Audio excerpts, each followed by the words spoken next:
Perfect. Oh, fuck. All right. This That is sounds good to me. Maybe not the best on my account. Sorry, but whatever. Figure it out. Okay. Yeah. Okay, we're live. Okay. We're recording. We're live. We are live. I can hear myself. Stop it. Okay. All right, folks. Hello, everyone, Bastard. and welcome to the Even Better podcast featuring Watercress and Somnova Studios. I'm Bodo, the marketing director for Somnova Studios, and with me I have joining Hamadine, who is the studio director from Somnova. We have Wolf. Hello, everybody. We have Wolf, who is the studio director for Watercress and consultant for Somnova. Curious is Somnova's musician as well as Watercress's musician. One of the sound directors. Yeah. Sound directors. Yeah, and don't you forget it, anybody. There we go. That's what I like.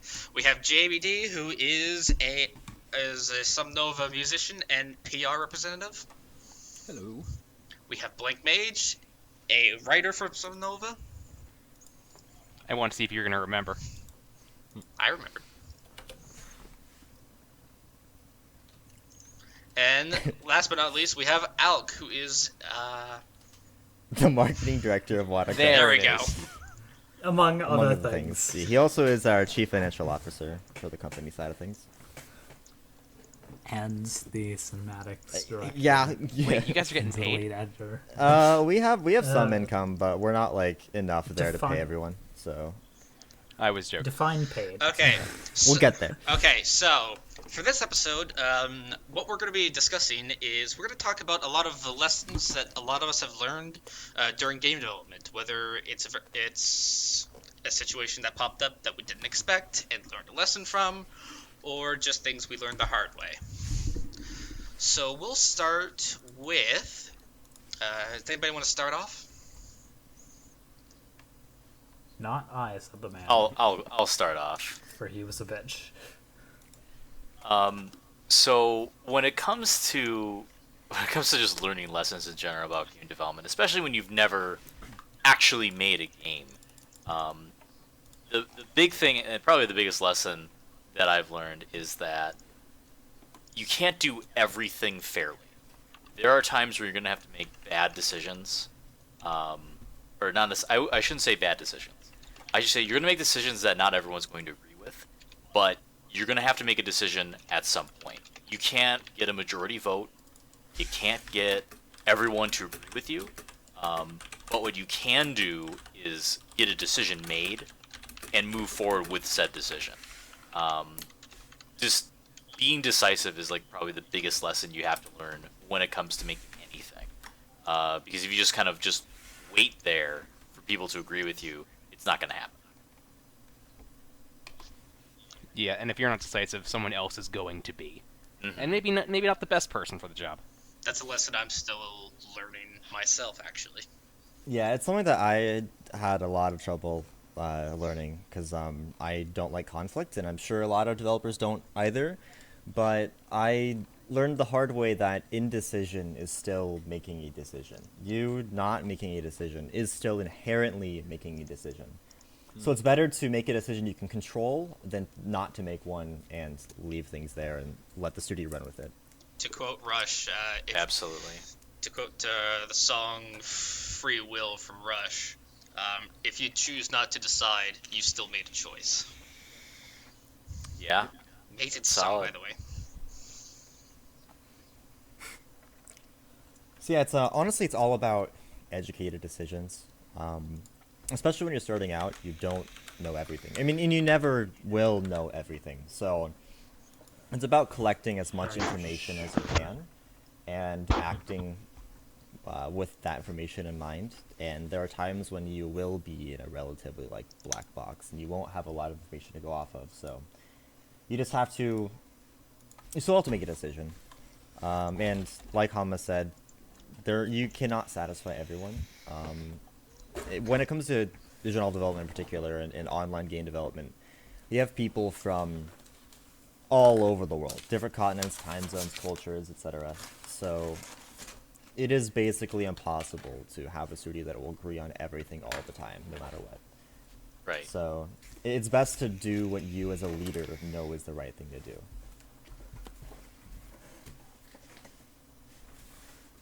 And then you fix it afterward, just if you screw Yeah, up. yeah. As I talked to Bodo a lot about lately is it's a common phrase, fail faster. Yeah, like a lot of us have like probably watched videos on this, but like for game development, it is really important to fail faster. If you're always risk averse and you're afraid of making decisions, then you won't learn. Mistakes are the best way to learn. That's why my studio spent so many years just making games. They're not the games we want to eventually make all the time. We have our own goals in the future, but it is best for us to learn this now than to spend forever trying to perfect something that we don't have experience with. And if I may, Especially as we transition into a company that is looking to make money. That's an expensive set of mistakes to have to figure out, and we don't want to spend Do it that while money. you volunteer. if I may, Go ahead. all right. So like what you were saying about that, another thing that kind of I've learned on that is if you're really averse to failing, then try just making crud. You know what I mean? Just like make crud. Like I was trying to get myself into the visual novel business, but the thing is, I don't know how to do anything. So guess what? I'm just making crappy shitpost visual novels. Because guess what? As more I make of that, the more better I'll get. And the more better I get, the better my stuff will be. And that's how it'll work for you guys as well. Because, you're not going to make the best visual novel. You're not going to make Clannad in the first time you write something. Unless you're like a prodigy at it. And you're a prodigy on the, music, on the art, on the freaking story, on the freaking backgrounds, on the GUI, on the coding, on the everything. You're not gonna learn all of that, and you're not gonna turn into some kind of, oh man, I just turned up my my e-liquids all over my pants now. Yeah, you're not gonna turn into a Da Vinci of visual novels because you can't do that so quickly. So just make crap until you stop making crap. Basically, that's what I have to say. Truth. Speaking of the Da Vinci of visual novel development, how is Leedy anyway? Leedy? Leedy's good. I'm gonna be working with Leedy on a small commercial project soon, and I'm really excited. Getting to work with Leedy is always really fun. She knows a lot about like writing in particular, and having worked with someone like her for several years and like having been able to make several games with someone, and like getting to know someone, you build that synergy. So yeah, she's been doing well, and yeah, I try to keep up with some of the older devs, both in Somnova and in Watercress, and generally people move on to do really great stuff, and it's really cool. By the way, I'm looking at the chat right now, and somebody said about cropping the list of people in the voice channel onto the screen so people know who's talking. I think that would be a really good idea, but I will add that to the list of things to improve on for the next episode. It's one more, yeah. I'll do a really So- janky version real quick, but yeah, I can do that, and we can Can't improve it later. you theoretically make Discord overlay go onto the picture I'm gonna image look that or up. the, Be right back. that you're using, Yeah, and then use that as your janky? I just did a really janky thing. If you look at the stream, where you can see the picture still, and the Discord overlay. Because if you What full screen the streaming picture, service are you using, Wolf? Twitch. I am on the Watercress No, Twitch. I mean like OBS, XSplit. Which one are you using? Oh, I'm using Streamlabs. So Streamlabs definitely has a way to have different scenes and stuff, but I don't want to do that during the little podcast. Yeah, I'll be looking into that for the next episode. Yeah. We should write that down. Speaking of things that you should learn while you're doing visual novel development or any kind of development, if you're making a company, if you're making a project, you gotta learn how to keep track of things. Document as much as you can, both for your sake and for the sake of the people who are going to be working with Yeah, you. so document There's literally everything. like document. Holy shit! I can't say this enough. Document everything. Document the I- documentation. That's a lot of stuff that I've been doing for consultation at Somnova. Honestly, it's like the bulk of my work outside of the Thank you editing for I've that, done. by the way. It's like documentation is something that a lot of studios just don't do. Like studios are ultimately groups of creatives. Most creative people don't like documenting things, and I don't blame them. Sometimes it can be very boring, and it takes a certain type of person to enjoy the monotonous type of work that is documenting, like, making That's me. documentation.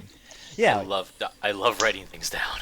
exactly. Like, so you find the person that loves doing it, and you have them do it, and you make sure it's in a format that is easily digestible, and you save it to a place that people can access very easily, and you're good. Because documentation not only helps your existing members, it also makes the onboarding process of new members much easier. I'm not gonna lie, I hate documentation. I'd rather just be out marketing. So I'll usually ask Wolf for help or anybody else who wants to help with documentation. See, documentation with marketing is actually as important, if not more. It really is, and that's something I've Because- actually been learning. You need to document everything. Just gotta be By the Wolf way- and just spit out documents like a printing I'm not press. gonna say. True. I'm not gonna Right? say anything Hey. stupid. I'm just gonna say this. We should call them the Budapest printing press. That problem is probably a little bit more prevalent than you probably realize. The whole documentation thing, I mean.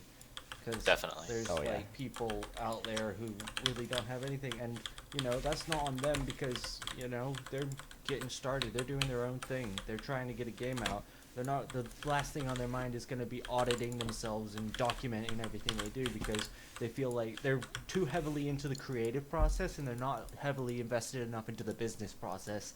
Which, if it's a hobby, that's fine. You do your creative stuff. I mean, Yeah. but if you're thinking about making it a business and you're thinking about making money from it, then just you gotta be able to send the relevant bigwigs your freaking all this stuff, so then they can be like, oh yes, that is quite nice.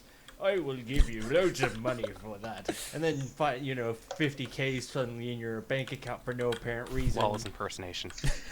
Oh yes, I am quite the It's a bigwig. journey. Let me tell you about my So 401k. Oh, so exquisite.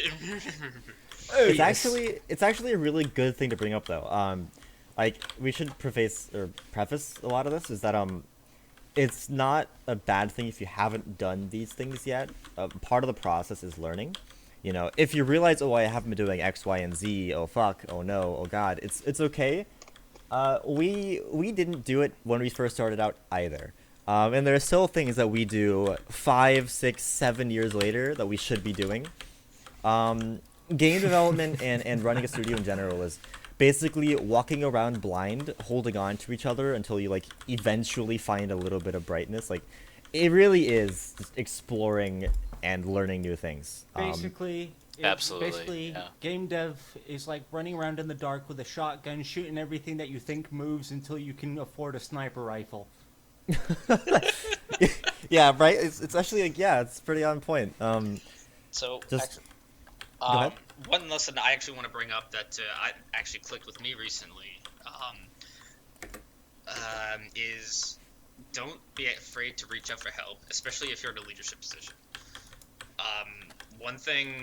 One habit I found myself doing a lot up until recently was I would get overwhelmed by the amount of work I had to do, for marketing for Somnova, and then it wouldn't get done.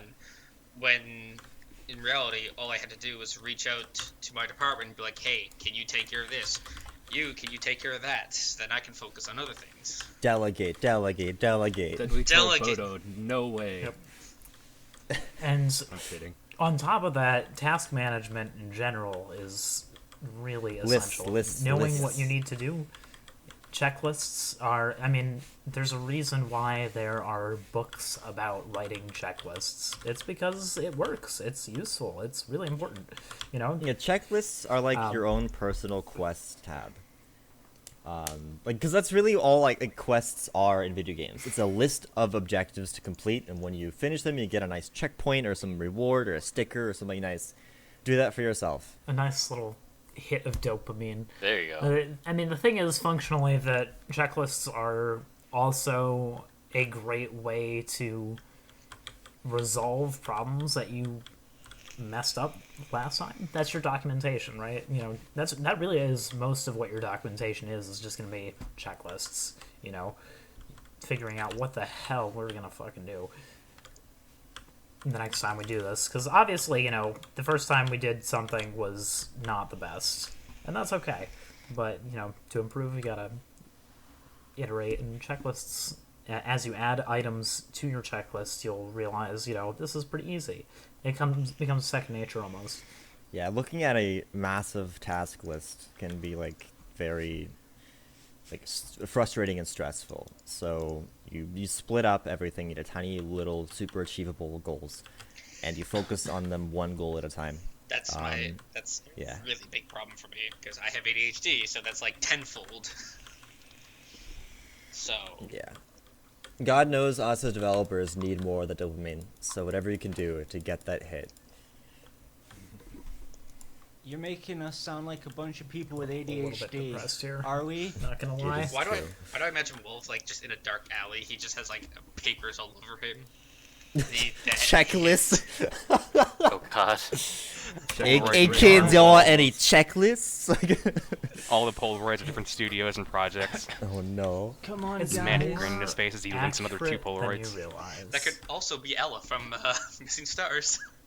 Hey, guys. You don't know that. I Come do on, know. guys. I need these checklists. Anybody got an audit from the IRS? I need my head. All right. Maybe Ella's a perfect waifu, and there's nothing wrong with her ever. Except is for the true. fact that she doesn't have a route. That's also true. Yeah. The only No one knows tragedy. No one's ever gonna get to know why she's so perfect.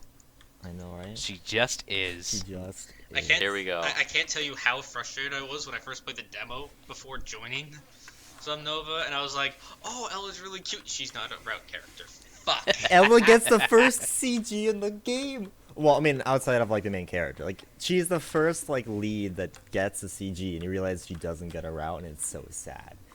It's tragic.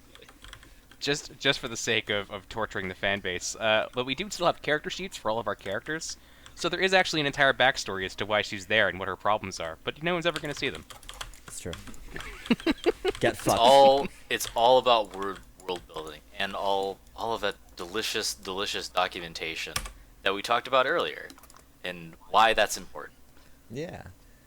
Actually, I do find that having a lot of that documentation really does help you be a better writer, especially when other writers can see what you're documenting.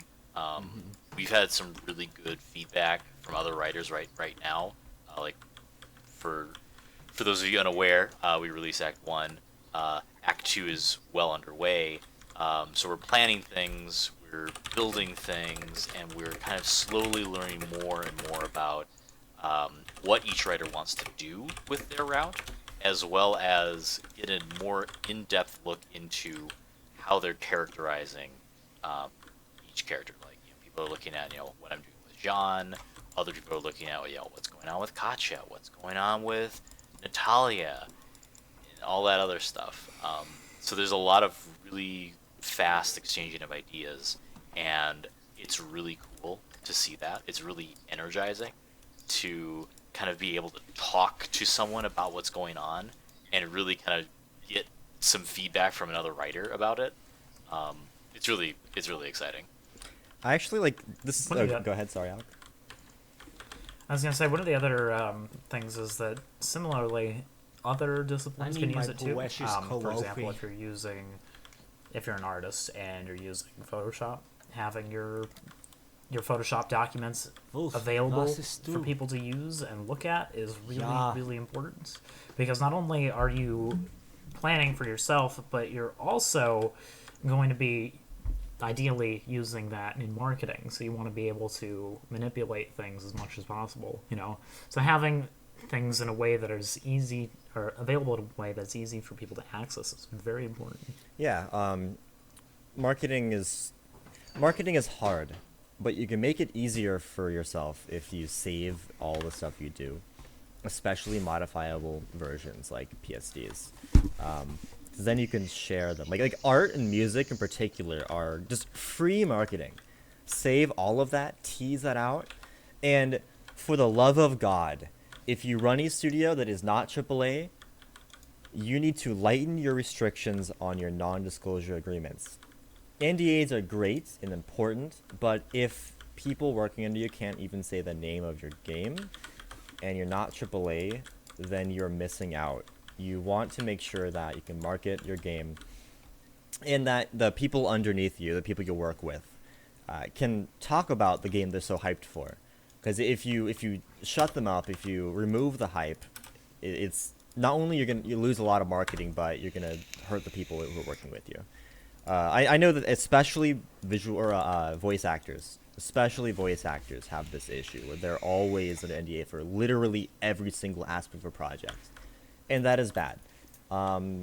So if you are in control of your studio's NDAs, consider making them less restrictive, because we're not making the next Halo, we're not making the next Witcher. Like we are not making a game that requires the utmost secrecy, and you shouldn't pretend you are. You should make sure you use your members' excitement to help people play your game, to get your game out there. And if you're making it so people can't talk about it, then it's not going to get out there. Now, I will say that there are cases where NDAs are justified, even as a small studio, and specifically the cases where you're talking about things like spoilers, because at that point people aren't going to want to buy your game. So, they do have a use, but it's very narrow in scope. Most people aren't going to be talking about things. It's just a defensive measure to say, this is something that we want to have the option to protect if necessary. Exactly. But we don't have to exercise it literally every second of every day, because that's just a waste of time. For sure. Don't be afraid to tease. Don't be afraid to tease. Ooh, that sounds You pretty asshole. saucy. But anyway, I'm going to use this time to Foreplay just is shoe very in my... important. I said I was going to shoehorn myself in. Okay. Go so, ahead. There we go. Yes. So since Well, he Wolf shoehorns in said front something of you, about so- music, I feel that I have to barge in like a freaking Yes. bull in a china shop and say that this is my crash course on music and visual novels. First off, make sure that the people that you get in aren't at all freaking, micromanagement. Like, I've been in so many things where I've seen the music director dude, and he's just all like, oh, what's this? Oh, what's that? What are we gonna do? Are we gonna put this in OGG Vorbis, blah, blah, blah, blah, blah? And it's like, dude, we're in the first hour. Chill. You sound like you have very strong opinions on this. Yes, I have very strong opinions on this. But the thing is, right, you gotta chill. It could go for anything. Like, chill. This is not a race. We're not in a sprint. This is a marathon. And the game is going to be a marathon, whether you want it to be a sprint, or you want it to be a marathon, or you want it to be a stroll in the park. It's going to be a marathon. Unless you're making something that's like 5 minutes in length, it's going to be a marathon. And there's nothing you can do to speed it up, because you've got to wait for the other people to do their thing. Talk to And- speedrunners what- might have a word with you on that one. Who? Speedrunners. Oh, yeah, There well, you go. well, you know what? If they start speedrunning visual novels, I'd like to see them do auto clicker. That'd be real cool. But anyway, so yeah, that's the first thing about music. How do you Second speedrun an thing is, auto-clicker? don't feel like you have to put yourself in a box when it comes to music. Like, don't feel like just because, Katawa Shoujo or Clannad or whoever used orchestras and pianos that you have to use the same instrumentation. You can use any kind of instrumentation you want. As long as it fits the story, it should not be a problem. But, from all the visual novels I've seen, it seems like everybody wants a, orchestra and a piano. And if that's what they want, then that's cool, if that's the artistic direction they're going for. But if they don't have any idea, then don't just assume. Try something different, Try Innovation. something Yeah. different. I actually want to highlight, Paul Curious's other half, one of our other music directors. He recently that's tweeted cute. out. He recently tweeted out him. I think he was using a bow on an electric bass guitar or an electric guitar. I'm not a musician, so I don't know, but I thought that was the coolest fucking thing that he was using a bow and a guitar to make visual novel music. Like, do interesting things. Like, you don't have to just do, violin, piano every single game. And don't typecast yourself into a specific genre unless you want to.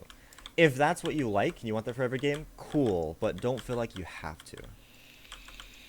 It's not necessarily appropriate for every game, to be honest with you. For sure. Sometimes you just don't. It doesn't make sense. Like, if you're making a visual novel that has a heavy metal-inspired element, then why would you use pianos and violins Because and the metal Excuse is me? sousaphones? very versatile. By the way, speaking of heavy metal and pianos and stuff like that, those instruments actually work well in symphonic metal, so I don't think that's good I enough. agree. I would say that if your visual novel is cyberpunk influenced, I feel like a piano and orchestras would be a little bit more out of place in that scenario. Yeah. Two good examples, one from each studio. Arcadia from Somnova, they have a super jazzy OST. Jazz is not something you hear a lot in just game ODCs in general, and I thought that was actually fucking fantastic and fit the universe beautifully. And on Watercress' side of things, our last run of game, This Was For You, had a super ambient soundtrack with a little bit of like electronic influence here and there. And like two very different genres that are both in the same medium of visual novels, and they both fit the universe and the feel of the game really well. So you don't need to be stuck in one genre. Now, if only we had an art person here, then we would fill out the trifecta. I know, right? There you go. Hey, I know how to use Photoshop. That counts, right? But can you draw in Photoshop? It's like 30%. I made one Yes. Sonic the Hedgehog flash animation, and then never again. Never again. Still holds up. You got Very your proud of it. you Are got you your sure it was Sonic Sonic the fix, Hedgehog and and it's not Sonic gone. the Hedgehog? You got your one OC Do Not Steal. Yep. No, it's actually all about Tails. Oh. He's a much more interesting character than Sonic. By the way, speaking of Oh, OCs, no, hot takes? Wolf, do you Yeah. remember Fujio? Yeah, that's right. Opinions. What's up, Kier? I said, speaking of OCs, do you remember Fujio? Oh no. Oh no. That's kind of. I feel like that's a story in and of itself. Yeah, that's the story for a different time. But let's just say that not every writer in visual novels comes from a classic I like writing novels background.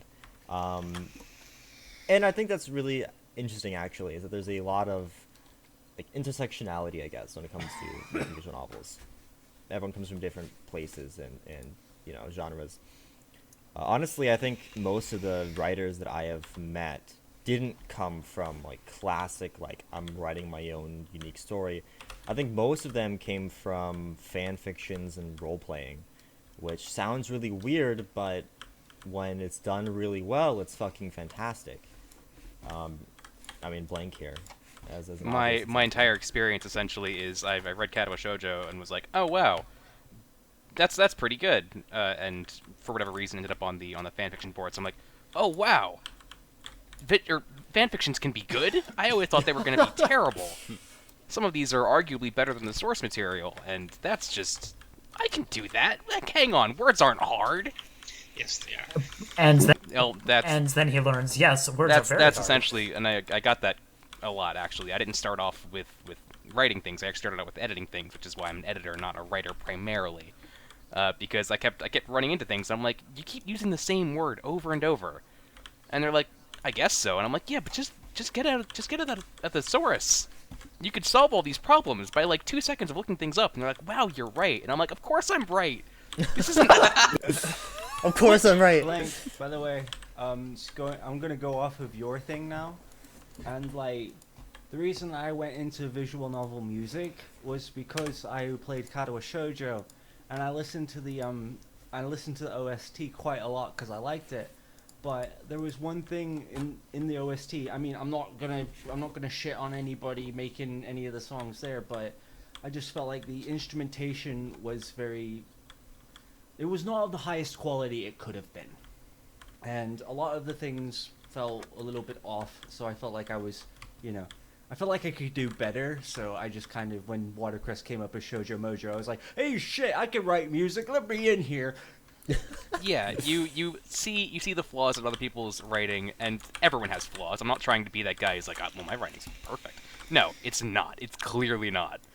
But you see a lot of what other people are doing, and you're like, hang on, just sit down for a second, and you end up kind of taking the lead on some things. So yeah, my involvement in visual novels, I was briefly, I'm with Somnova right now, but I was briefly with Watercress. And even, and this is going back a little bit, but even oh, the name of the group. Oh, why have I forgotten? They're doing human resource or human reignition project. Alien Works? Yeah, Alien Works. Thank you. I was very briefly working with them, but in each case it wasn't that I really applied. It was just that I knew a guy who knew a guy who knew me from when I edited fan fictions back on the Katawa Shoujo board. It was like, oh hey, blank.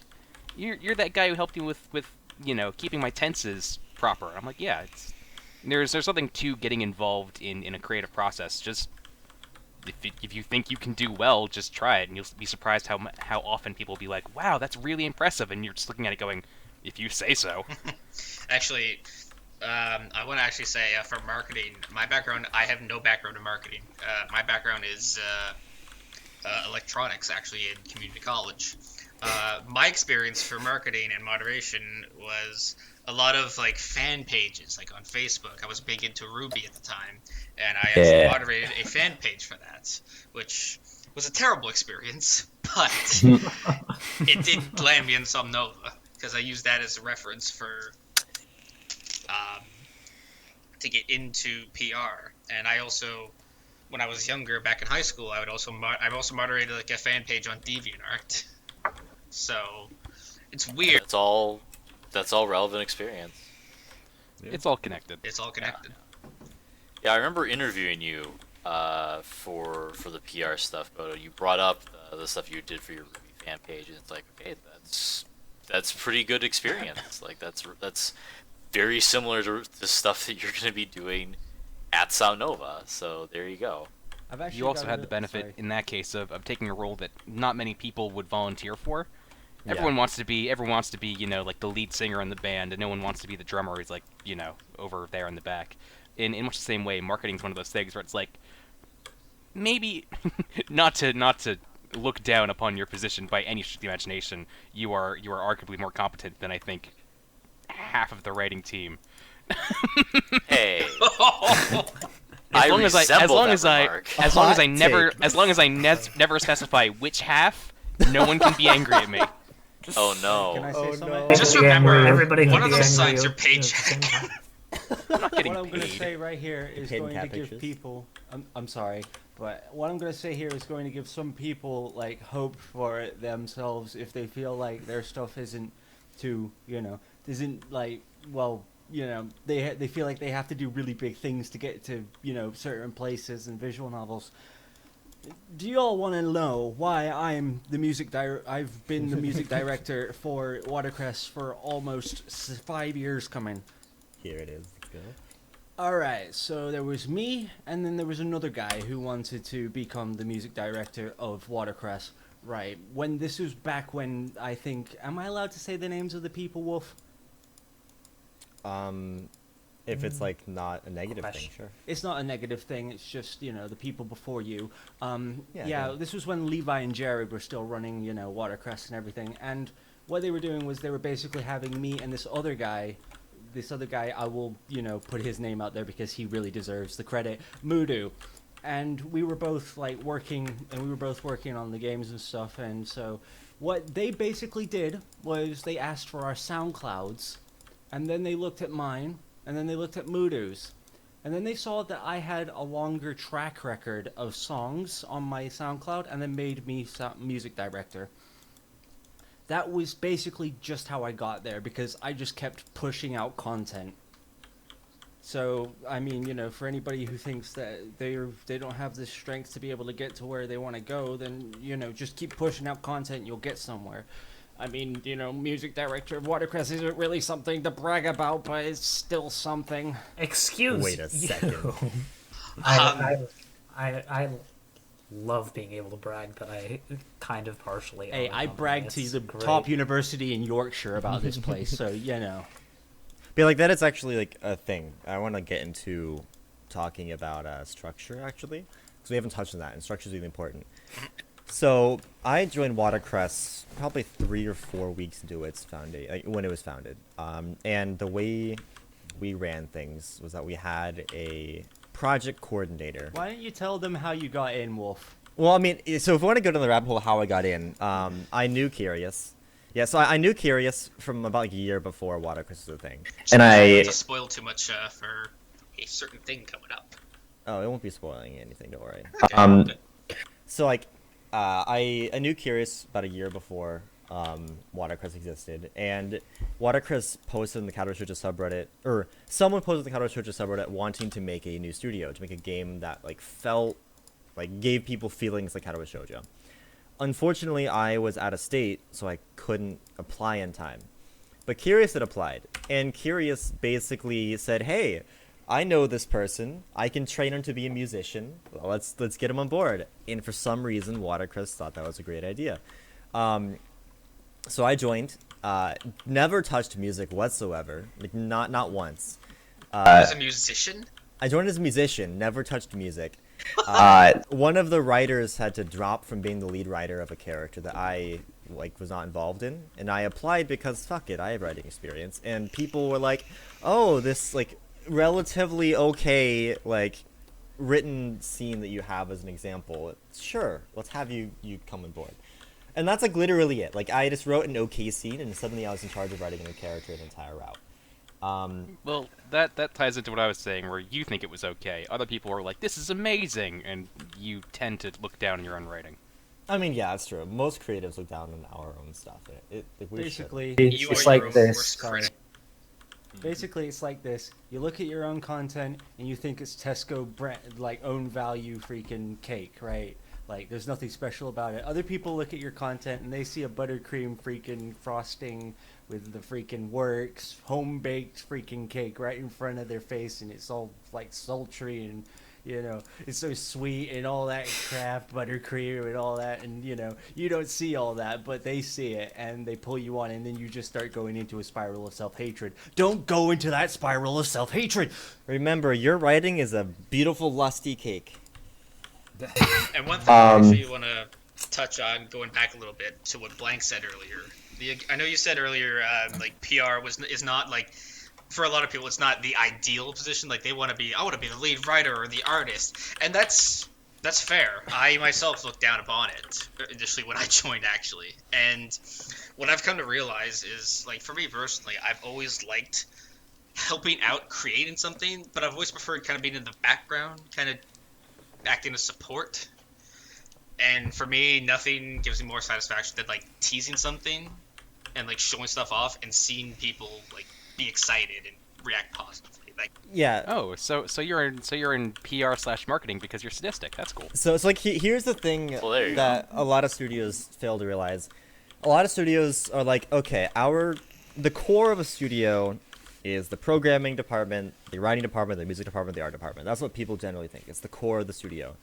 It's the core of the studio to develop a game, but to release a game, you inherently need a marketing department. Sure, you might be releasing the game on itch.io, but in releasing that game on itch.io, you are doing something marketing does. So studios who are new and don't have anything with marketing really consider getting a department, or at least paying attention to the roles a department like that normally has. You won't get people playing your game unless you have marketing. It could be the best game in the world, but if no one sees it, then no one sees it. And if no one sees it, no one's talking about it. Can I say something about So, that? go ahead. And All one of- right. So one of the things that you want to know about with marketing is that you want to find the most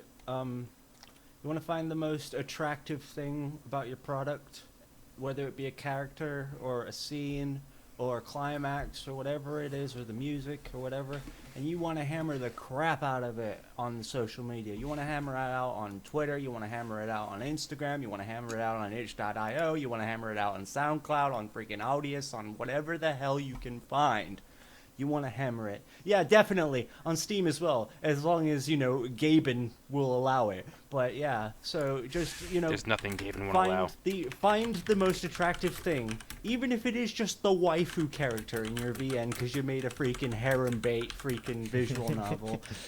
Just push them out there. If you made a waifu bait freaking visual novel, then the waifu bait. Don't you look down on the oldest of genres? I'm not looking down on it. I watched Tenchi Muyo, you freaking nut job. Oh no. I was joking. Oh no. I know. I'm fucking with you too. But realistically, actually, marketing is a great way for people who aren't necessarily the creative type to get into making games. I'd speak from experience. I was the founder of Watercress's marketing team. Like, I said, hey, we need this. I can't do anything else because I literally don't understand how to be good at things. But I can make people aware of our game, and so that's how that started. But if you're not a creative type but you still want to get involved with game development, marketing is a good way to do it. There are skills that are necessary and or important that you can leverage in a game studio that have nothing to do with actually making the game. Finances is another great option. It's not glorious, but it's very useful, very important, especially as your studio learns to sell your game and make a profit. You have to learn how to manage that. There are a couple other departments that people don't generally think about. A few, actually, that I want to touch on real quick. Editing. If you don't have an editing department, you don't have editors, then you're making a huge mistake. People generally think, oh, I can self-edit my scenes. It'll be fine. No. No.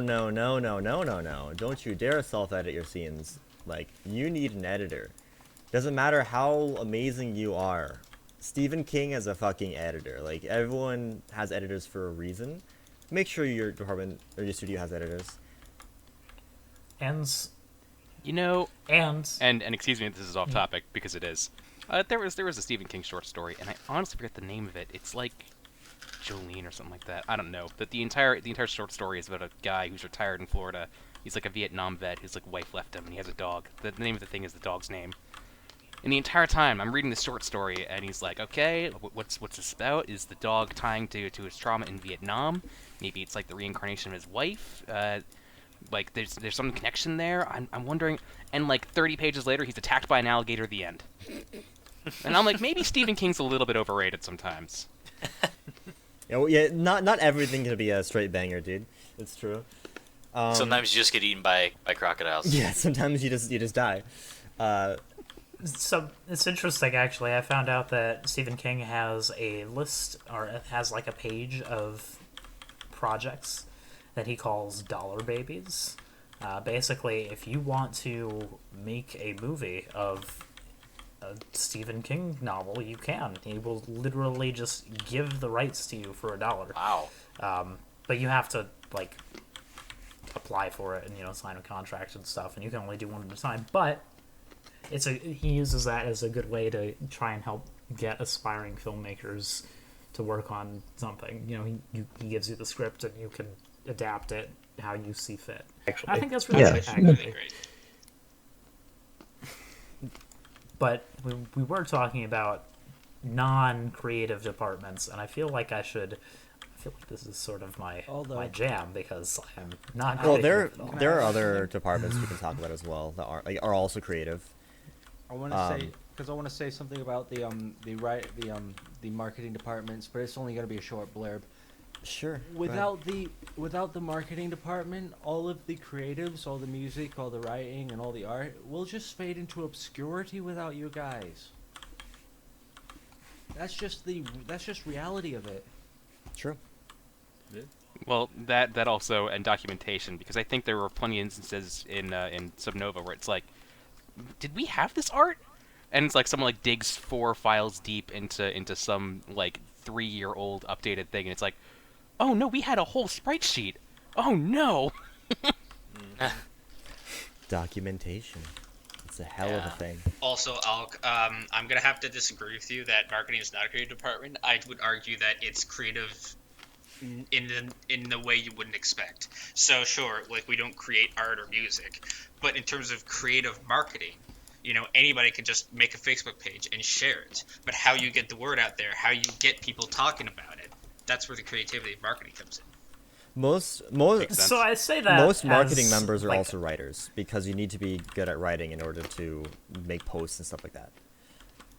So I say that kind of as it's true that. So you don't have to be a creative type to get started. That's like the key thing. Marketing is very much a creative position, but you don't need to be creative or do creative things to get started. Is what I really want to get across, right? Like, you don't have to start as a writer. You don't have to start as an artist. There is a very, very, very small amount of activation energy, very low barrier for entry to get into marketing, and that's really the thing that should be noted, and it's the same thing with editing. Actually, you don't have to be good at editing to be an editor. You just have to be able to read and maybe know the English language a little bit. But you don't to have be a good editor, you need to be a good editor. But like, it is definitely low barrier of entry. Like, you can get into it pretty easily. And then from there, build your skill set. Yeah, if I'm being honest, like the whole reason I chose marketing to apply for was because of what you guys just talked about. It was low. It's words. It was not hard to get into. I feel marketing is a little bit more forgiving when you're starting out because you kind of you can kind of experiment with different things. If they don't work, try something else. You learn your lesson. Okay, that doesn't work. Maybe try it a different way. In that sense. Yeah. And still on the topic of departments that aren't the core four, I want to highlight voice acting in particular. It's something that Watercress has been doing for a few years now, for all of our games, and Lucky bastards. well, it's not a lucky thing. It's a design your game with voice acting in mind and then talk to people. There are so many voice actors out there. Like, so many. The voice acting community is super, super fucking nice and hungry for any project can get their hands on. Like, the only reason a studio wouldn't do voice acting is either A, they pay everyone and voice actors are expensive, or B, they are too inexperienced to even think about it. But once you've got a few games out there, voice acting, talk to them. Like, talk to voice actors. They will High help five for you. B. One of the things that is actually pretty important to note about the voice acting community is, unlike a lot of the other existing, I guess, a lot of the other creative roles, voice actors almost by necessity need to have some other kind of content to make a name for themselves, to build a portfolio and to get known. Like, it's difficult without that, to really showcase your talents. You need somebody else, and so voice actors benefit a lot from being on a free project, or any project really, that they can get their hands on, which is why reaching out is really important. For sure. So if you're working at a studio that's afraid of doing voice acting, try it. Just try it. As long as you follow through and you communicate with the voice actors and actresses, you'll do okay. Managing voice acting is a lot easier than you think it is. As long as you have due diligence, it's a lot easier than you think it is. And in the same vein, make sure you have nice deadlines. Too many times studios say, oh, we have 4 days until the game has to be released. Let's get some voice actors in here. No, don't you fucking do that. I will hurt you. We've done that too. To be We fair. we Not haven't anymore. we've learned. never actually had 4 or 5 days for voice acting. Like, well, you know what I mean, though. We've had We've had some pretty tight deadlines. deadlines, like 10 days, which is still really rough. Like, you want to make sure you have a decent amount of time for voice actors and actresses. And also, to get into something I wanted to talk about like 10 minutes ago, structure for the studio. Make sure you have directors. If you're big enough to have directors, make sure you have directors. They run your departments. So for voice acting, for the segue, we have Sandra as our voice acting director. They do live direction for voice acting. So they'll get into a Discord call with the voice actors and actresses, and like go line by line, give them recommendations, give them feedback, and they're there the entire recording session. And you want that even outside of your voice acting department. Writers, if you have a team, writers need leadership, musicians need leadership. All departments should have some sort of leadership. Of course, if you're a 5-man studio, you are your own leader in that sense. But Somnova and Watercress, we're big. We have like 30, 40 people. So to organize that, we have, the studio director at the top, myself and Hama for our respective studios. And then we have a suite of directors, so directors for all of our teams. PR director, writing director, etc., etc. And then the members underneath them. So you want to make sure that you have an organizational structure and you have a flow of communication. People need to know where they go to for submitting assets, where they go to for critique, where they go to for organization, who they should be talking to. And this is true even for small studios that don't have directors. You need to know who you're talking to, who's putting the project together. So make sure that whenever you work on a project, big or small, you have it nailed down who is getting what and what is going to be, be developed. Because if you have an artist making a billion beautiful sprites, it doesn't matter if they don't know where to go. So make sure that you have a structure for your studio or your group in mind when you go into it. And appreciate all the studios. Yes. Yeah. That's a big one. That's a very big one. You want to make sure like each studio feels appreciated. Yes, but each department in the studio feels appreciated, and that like people aren't looking down on others. I always worry that some Nova's art department is going to one day wake up and realize they're way too good for us. Oh no. Dude, Let's let the secret out. that is such a big mood. That's like actually a thing that like studios worry about. It's like, fuck, are we ever good enough for these people? The general answer is yes, but always look for places to improve. Because like, it is a meme, but it's also a little bit true. If other departments are really strong, then leadership should be looking at the weaker departments and trying to shore them up and trying to find ways to improve their workflow, If a department is weak, what is the reason why? Is it weak because they're low on manpower personnel? Is it weak because of just physical ability? All these different aspects. There are ways to at least band-aid it, if not solve it. If you have not a large amount of people, you need more people. Marketing department, go recruit. Or if you don't have a marketing department, recruit yourself, get a marketing department, and then have them recruit. If the quality isn't up to par, find someone who has, a good level of quality, someone who can teach, and then have workshops and help teach those people, out of bad habits into good habits. Just get a good teacher.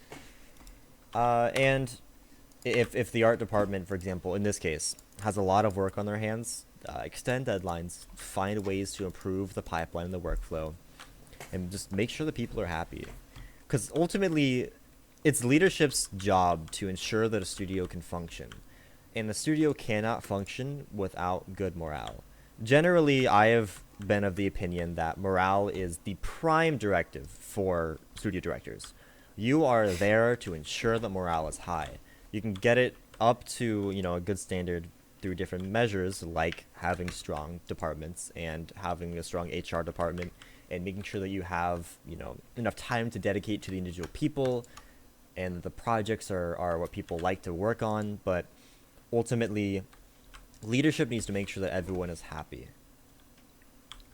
Yeah, I distinctly remember that a couple of studios have had some dark times because they didn't keep in mind the it's kind of a meme to to say, like, in any particular meeting, you can say it's all about finding that balance, and people will have to agree with you because that's true of anything. But Right. but yeah, if you push too hard and be like, well, we need results, god damn it, then people will get fed up and they'll feel like they're pressured into doing things, especially in a volunteer project like Somnova. But at the same time, if you're like, no, it's cool, you can take your time, everything's great, constantly, then eventually people who want to get things done will be like, I guess we're not doing anything again this week, and it can be very tricky to keep it in that sweet spot of actually doing a thing without anyone being angry about it. And to reference Yeah, something you've that's- we that's talked about definitely a skill earlier. you gotta learn. Yeah, like something we talked about earlier is you can't save everyone. It's sad because we want to keep everyone involved and we want to, be friends till the end of days, but Sing Kumbaya around the yeah, campfire, like we want that, bunch of hippie but folk. that's not always possible. It is a For the record, go ahead. Go for it. Okay, I'll go ahead. I was gonna say that tacking on to that is also the idea that not everyone in your group is going to be on board with the same idea. There have been times where well, visual novels are multi-route, so any given particular storyline by necessity has to be a bit different from everything else. But it's always a little bit weird when person's got like, I've got a fluffy romance. It's like, oh, I've got a cute romantic comedy. I've got a more serious drama, and the one person's like, I've got an action-packed spy thriller, and it's like, I don't. Maybe you're not for this project, and he's like, no, I can tone it down, but that's a made up example, by the way. Please don't read into that. But the point being that sometimes team members are 100% enthusiastic and willing to do something that isn't good for the project. Yep. And it doesn't mean that they're wrong. It means that they're trying to build a train, and everyone else is trying to get four wheels in the ground. And that's What's worse is when that member tries to bend the entire direction of the project to their whim. Like if let's say this one writer really wants to bend the project and make the entire thing actually a spy thriller. That isn't good, especially if you have something already out in public, or if you've presented a very different story. Like if you're just presenting a slice of life, that sudden swerve is gonna really turn away a lot of your fan base that you've built up. So you gotta pick and choose. Yeah, so And that's- this is- sometimes this it's is- about saving everyone. Sometimes it's about knowing who to save, so to speak, who needs to be Precisely. put where, and when sometimes you got to be like, this isn't what we're doing, and we're sorry it's not, Yes. but we're not. Yeah, that's really the big thing. Honestly, is really making is again it's something you don't want to do for like a democratic process. That never works. It's like, all right, this is a director thing. Where it's like the director's like, do I need this? No. I want to keep this going with this particular direction because we've already done it, and essentially that's it. And a sign a sign of good morale too is when leadership is able to give that clear direction to just regular members. That's probably a good sign that things are going well. If people are like, yeah, I didn't really like how this was going, but it's good to see that there's now we have direction. Now we have something that we can do here to make it work. Other things that you can do. Sorry to kind of just take over. Yeah, go ahead. But other things that directors can do to ensure good morale, trying to bring that back to that morale setting, it's something that Wolf had the idea of doing. He brought the idea over to me. Was using like a yearly survey just to kind of see like, okay, what does everyone think of the departments? What does everyone think of leadership? Etc. Those are all really, really important things to keep in mind. And if you really want a good, cohesive team structure, I highly recommend it. It gave me a lot of feedback when I did mine back in 2018. And it really showed that, hey, I really need to work on A, B, and C to make sure that, D, E, and F are getting done. Because if I don't, then, we're out of here. I think being able to talk and communicate with other leaderships or even just individual members as a director is an important skill. It's one thing to be the ideas guy or be the one that makes all the hard decisions. It's another thing entirely to be. It's another thing entirely to be able to communicate with people in basically any setting, whether that's online, whether that's in real life, whether that's on a phone call. These are all things. These are all things that are really, really important. It's what are called soft skills. You really want to make sure you develop those, and in a leadership position, you kind of basically are thrown in the gauntlet and be like, all right, you got to learn these. You got to be able to talk. You got to do this. But it's super important. Yeah. And sometimes you won't always be able to get the feedback you need to improve. So Precisely. it's really Yeah, it's critical true. that It you is very possible to get pay shitty feedback, attention. and Yeah, a lot of times that is true. It is also possible to get no feedback, and that sucks. It's true, but just because you as a leader get no feedback doesn't mean that there isn't anything to improve. It's all about like trying to be as self-aware as possible and like gauging Correct. yourself and monitoring yourself. And specifically, with a leadership position, a lot of times, even if you're not getting feedback directly from the members, a lot of that feedback is more or less self-evident from the way that the studio is operating, or whatever team you're operating, because this is applicable for everything, So it's vital for you. Leadership is mostly about observation, learning to be able to figure out what's going on and being discerning about it. That's how you improve And as a leader. it's also about like not getting complacent. Just because things seem to be really good at the time doesn't mean you shouldn't still, you need to keep observing, keep taking those tests, and keep talking to people, and keep your documentation in line, and you have to make sure that you're doing upkeep and observation no matter how good or bad things are currently. Absolutely. People change. I mean, we've had developers that were like they got interested in this project because they saw it in high school, and they came into it while they were in college, and they saw that a lot has changed. I thought you guys were different, but this is good. I like this. Just because being able to see that we've definitely changed as an organization, either internally or externally, is kind of a big deal. With Somnova being as I guess we were more on the quiet side at first.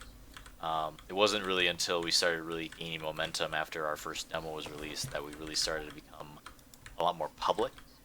We did have like an IRC chat for a while. We kind of did that back in the day. Then we moved over to Skype because we wanted something that was a little bit easier for people to use. And then Discord came out, and I think a lot of people really liked the transition to Discord. One, because it was very similar to IRC. It was a little bit easier to use because you didn't have to configure all those IP addresses, remember all those passwords. You had one place you clicked on, and that was it. Or you had the application installed on your computer. Yeah, there's a lot of inbuilt organizational tools in the Discord, and Google Docs is the other thing. Yeah, Between we moved to Google Docs and Discord, wow. Okay, it's an easy time to be a creator. Yeah, because like we remember Lots of tools. We remember using TeamSpeak, and like Ooh boy, Yeah. good times. like Yep. all these So- tools are great, and like TeamSpeak and all these have their own strengths, but I have to really talk about Discord. It is basically everything good out of Skype and TeamSpeak while removing as much of the bad as possible. And Google Docs, our process for developing games, anything in general, without Google Docs, it would be so much more difficult. If you're not using Google Docs or some sort of document sharing and collaboration tool, do it. It is unbelievably amazing. So That being said, one of the things I actually want get to Discord and let us talk know about- why Ella should have her own route. There you go. So it's one of the things that I wanted to Ha! address specifically with Discord and why it's superior to other methods of communication. You may see it suggested that you use Slack, for example, and that's kind of like Discord, but it's not really like Discord. There's a lot more permissions involved, but Discord's really easy to just set up and go. The benefit to Discord is that everything's in one place. Whereas with TeamSpeak, your text chat was kind of wonky. You couldn't upload images, which doesn't work for like the visual teams. How I remember all of You can't those share things. files, which you can do with Skype, and you can do that.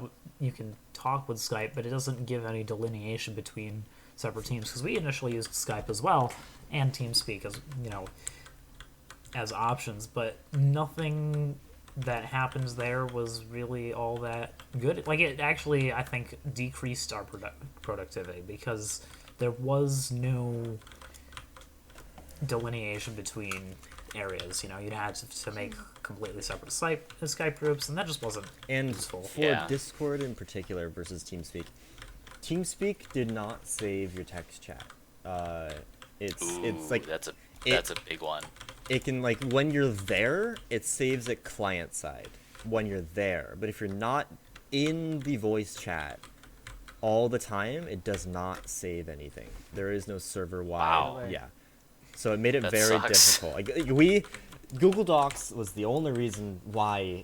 Google Docs and our private subreddit were the only reasons why TeamSpeak actually worked for us. 'Cause, like, we had to use Reddit as our forums basically, and Google Docs Right. for all of our assets. Can I say something about Discord? Alright then, as a music person, using TeamSpeak was a pain in the butt because all we had to set up, virtual audio cables to be able to, have like a loudspeaker in the voice chat to be able to do things. Here, with Discord, Oh we my have God. a bot. Oh yeah, I remember that another one meme, Alk. I do remember that heavily. Electro, if you're listening to this, you are a top dog for that. But DJ yeah, Khaled, dude. so, freaking... So for Discord, we don't have to set up virtual audio. I mean, you can, and you probably should. But there's bots that are already made out for that kind of thing. As well as the fact that with Discord you can upload songs in MP3 format and OGG format without much of a problem.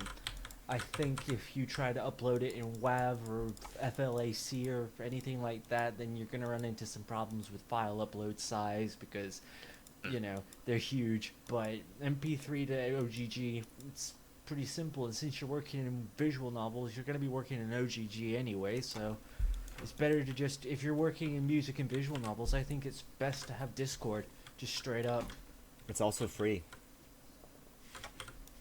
Yep. That's kind of important. And one of the things that you touched on, Curious, and that we've kind of talked about a little bit, that we should maybe address, is the idea that, you want feedback for your stuff, and you want it as quickly and consistently as possible. That's how you improve. We talked about it earlier with the extra credits video, fail faster, but it really is the key to all of that, and why Discord is a superior platform, is because you are failing faster, in essence. So take that to heart. Yeah, definitely. Move So fast. now that we're at like a sort of a dead point or a point in between topics, how much longer do you want to spend on the podcast? It's been about an hour and 10 minutes or so. Just about, yeah. I'm good here. We can talk for I- a long time, apparently. Oh yeah, Certainly can. we haven't this is just there's so much more we could talk about. So Next time I'm going to bring vodka, and everyone's going to hear about my opinions on Sonic the Hedgehog again and in more detail. no, Ooh, that's spicy. drunk tank podcast, dude. Special edition of boy. the podcast. Stay tuned, folks. Ah, Drunk well, Mage. what we need is The a 4-hour gotcha long version. This Gotcha is version. why I am marketing. there you go. But yeah, I think we're good here. We're starting to loop back into our other topics. So Yeah. I will say this. Probably one I guess I'll dispense one final piece of advice, and this is something that I've kind of stuck by as a director. Um, Never go into game development expecting to get famous, because if you inflate your ego on your own to that degree, thinking that you're going to really make it big, you're going to make the next Katawa Shoujo, you're going to make the next whatever, it's not going to work. It puts you into a very, very bad mentality from square one. And I feel that it definitely it puts on those rose-tinted glasses for pretty much everything. It makes you feel like even when there's any progress, things are going well. And when there is no progress, you're gonna get upset, you're gonna get angry, you're gonna get depressed. But by letting go of the notion that whatever you make is going to, make you like Hollywood celebrity famous, that really helps temper. It helps temper your emotions, and it helps temper your motivations on getting this project done.